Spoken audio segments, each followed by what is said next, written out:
Thank you so much for the opportunity to share my story.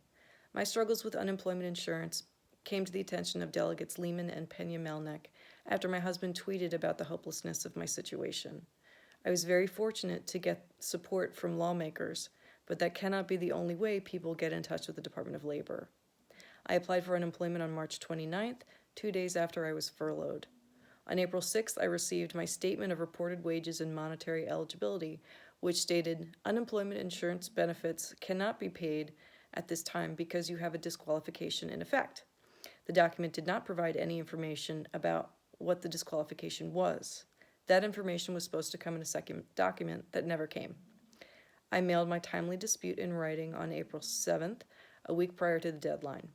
I also sent it via email on April 8th. After a week of no response, I began calling the number provided. Typically, I would call at least 100 times a day. On rare occasions, when the call didn't go directly to a busy signal, an automated system would pick up and give me a handful of options. Each time I chose Speak to an Operator, the phone would ring 3 times, then a recording would state that all operators were busy and to call back later. I never reached a person, no matter what time of day I called. I resent my timely dispute email several times in addition to all the fruitless calls. I never received a reply to any of my email messages or my written dispute. Near the end of April, I was laid off because my position was eliminated. I had no idea how to share this information with the Department of Labor. I didn't know if I should reapply for benefits based on losing my job. I was afraid to do anything because the initial problems had still not been addressed.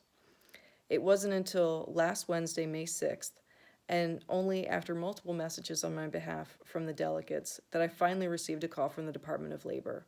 Eldon Glazer, who was very kind, explained that I was disqualified because I indicated I was going to receive a vacation payout after my furlough began.